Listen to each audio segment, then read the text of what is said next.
નમસ્કાર દર્શક મિત્રો, તાપી જિલ્લાના સમાચારોથી અવગત કરાવતું સમય ક્રાંતિ ન્યૂઝ બુલેટિનમાં વિગતવાર સમાચારો નિહાળો.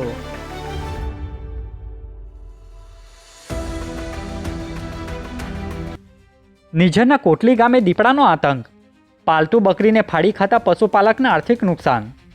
નિઝરના કોટલી ગામની સીમ વિસ્તારમાં પ્રતાપભાઈ લક્ષ્મણભાઈની પાલતુ બકરી પર ખૂંખાર દીપડાએ હુમલો કર્યો હોવાની ઘટના સામે આવી છે. પશુપાલક બકરીઓ ચરાવીને ઘરે પરત ફર્યા બાદ ગણતરી કરતાં એક બકરી ઓછી જણાઈ હતી. ત્યારબાદ ગામ લોકો સાથે શોધખોળ કરતા જુવારના ખેતરમાં બકરીનો મૃતદેહ મળ્યો હતો, જેને દીપડાએ મારીને ફાડી ખાધેલી હાલતમાં જોવા મળ્યું હતું. આ ઘટનાથી ગામમાં ભયનો માહોલ ફેલાયો છે. તાપીમાં ભાડુઆતોની વિગતો આપવી ફરજિયાત, એડિશનલ કલેક્ટરનું જાહેરનામું. તાપી જિલ્લામાં જાહેર શાંતિ અને સુરક્ષા જળવાઈ રહે તે માટે અધિક જિલ્લા મેજિસ્ટ્રેટ આર બોરાડ દ્વારા મકાન, દુકાનો અને ઔદ્યોગિક એકમોને ભાડે આપનારો માલિકો માટે મહત્વપૂર્ણ જાહેરનામું બહાર પાડવામાં આવ્યું છે.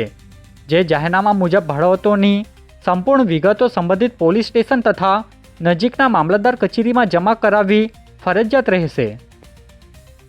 વ્યારાના કપુરા ગામની સીમમાં 38 વર્ષીય પુરુષને અકસ્માત નડતા સારવાર અર્થે સિવિલ હોસ્પિટલમાં ખસેડવામાં આવ્યો. તાપી જિલ્લાની વ્યારા સિવિલ હોસ્પિટલ ખાતેથી મળતી માહિતી મુજબ કપુરા ગામની સીમમાં અકસ્માત નડતા 38 વર્ષીય નરેશભાઈ ચૌધરીને ઈજાઓ પહોંચી હતી. બનાવને પગલે તેમને તાત્કાલિક વ્યારાની સિવિલ ખાતે સારવાર અર્થે ખસેડવામાં આવ્યા હતા, જ્યાં તબીબ દ્વારા સારવાર આપવામાં આવી હતી, જેની જાણ પોલીસને કરાઈ હતી. ડોલવણમાં કથિત પત્રકારોના નકાબ ઉતાર્યા, ખંડણી માંગતા 3 સુરતના શખ્સો ઝડપાયા. ડોલવણ તાલુકાના પીઠાદરા ગામે સસ્તા અનાજની દુકાન પર ધમકી આપી ખંડણી માંગવા ગયેલા 3 કથિત પત્રકારોને પોલીસે ઝડપી પાડ્યા છે. આરોપીએ દુકાન સંચાલકને ઇન્ટરવ્યૂના બહાને 21,000 રૂપિયાની માંગણી કરી હતી. શંકા જતા સંચાલકે તેમને ડોલવણ પોલીસ મથકે પહોંચાડ્યા હતા. પોલીસે 3 આરોપીઓને કારનો કબજો લઈને ગુનો દાખલ કર્યો અને વધુ તપાસ હાથ ધરી છે.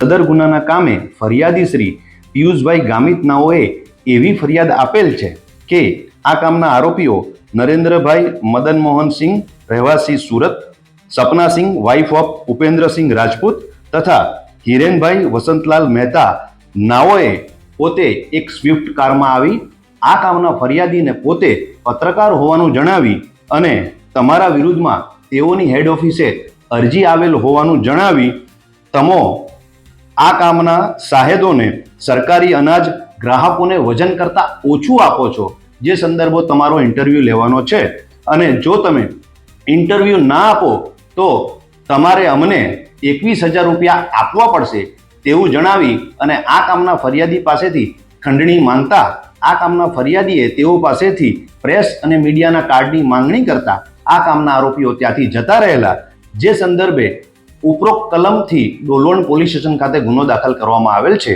ત્યારબાદ આ કામના આરોપીઓને પોલીસ સ્ટેશન ખાતે પકડી લાવી આગળની તપાસ ચાલુ રાખવામાં આવેલ છે. આ કામના આરોપીઓ પાસેથી TV news 24 press, express press તથા ન્યૂઝ સ્ટારના રિપોર્ટર તરીકેના કાર્ડ મળી આવેલ છે, જે સંદર્ભે પણ આગળની તપાસ ચાલુ છે. આ કામે આરોપીઓએ જે ખંડણી માંગવાનો ગુનો કરેલ છે એ સંદર્ભે આ કામના આરોપીઓએ અગાઉ બીજા કોઈ ગુના કરેલ છે કે કેમ, તેમજ સદર જગ્યા શા માટે આવેલ છે તે બાબતે પણ તપાસ ચાલુ છે. આ સિવાય આ કામના આરોપીઓના ગુનાહિત ભૂતકાળ બાબતે પણ તપાસ ચાલુ છે. તાપી જિલ્લામાં ચૂંટણી આચારસંહિતાનો ભંગ કરનાર મેસેજ પર પ્રતિબંધ. તાપી જિલ્લામાં વ્યારા નગરપાલિકા તેમજ જિલ્લા અને તાલુકા પંચાયત ચૂંટણીને ધ્યાનમાં રાખીને અધિક જિલ્લા મેજિસ્ટ્રેટ આર બોરાડે જાહેરનામું બહાર પાડ્યું છે. ચૂંટણી દરમિયાન આચારસંહિતાનો ભંગ કરતા અથવા કાયદો વ્યવસ્થાને જોખમમાં મૂકે તેવા વાંધાજનક મેસેજ અને MMS મોકલવા ઉપર પ્રતિબંધ મુકાયો છે.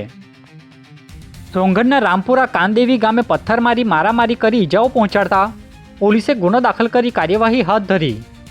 સોંગઢ પોલીસ મથક ખાતેથી મળતી માહિતી મુજબ રામપુરા કાનદેવી ગામે તું કેમ મારી પત્નીને જોવા આવે છે કહી પથ્થરમારી ઈજાઓ પહોંચાડી જાનથી મારી નાખવાની ધમકીઓ આપતા પોલીસે રાહુલભાઈ ગામિતની ફરિયાદ લઈ સુનિલ ગામિત સામે ગુનો દાખલ કરી કાયદેસરની કાર્યવાહી હાથ ધરી છે. તાપી જિલ્લામાં ઉશ્કેરણીજનક ભાષણો પર પ્રતિબંધ. તાપી જિલ્લા ખાતે સ્થાનિક સ્વરાજ્યની સામાન્ય ચૂંટણી 2026ને ધ્યાનમાં રાખી અધિક જિલ્લા મેજિસ્ટ્રેટ દ્વારા જાહેરનામું બહાર પાડવામાં આવ્યું છે, જાહેરનામા મુજબ ઉશ્કેરણીજનક ભાષણો, ચિહ્ન, ચિત્ર અથવા આવા સામગ્રીના પ્રસાર પર પ્રતિબંધ મુકાયો છે. આ આદેશ તારીખ 30 એપ્રિલ 2026 સુધી અમલમાં રહેશે અને ભંગ કરનાર સામે કાનૂની કાર્યવાહી થશે. વ્યારા શહેરના વૃંદાવાડી વિસ્તારમાં રહેતી મહિલા દાઝી જતા સિવિલ ખાતે સારવાર અર્થે ખસેડવામાં આવ્યા. તાપી જિલ્લાના વ્યારા સિવિલ હોસ્પિટલ પાસેથી મળતી માહિતી મુજબ શહેરના વૃંદાવાડી વિસ્તારમાં રહેતી મહિલા કંકુબેન ચૌધરી ઘરમાં અગમ્ય કારણોસર રસોઈ બનાવતા દાઝી જતા તેમને ઈજાઓ પહોંચી હતી. બનાવને પગલે તેમને વ્યારા સિવિલ ખાતે સારવાર અર્થે ખસેડવામાં આવ્યા હતા, જે બાબતની તબીબ દ્વારા પોલીસને જાણ કરાઈ હતી. આજે બુલેટિનમાં બસ આટલું જ અને સમય ક્રાંતિ ન્યૂઝ ચેનલને લાઇક, શેર, કોમેન્ટ્સ અને સબસ્ક્રાઇબ અવશ્ય કરી લેશો, જેથી કરી તમને તાપી જિલ્લાના સમાચારોની અપડેટ મળતી રહે. અને મને રજા આપશો. આભાર. જય હિન્દ, જય ભારત.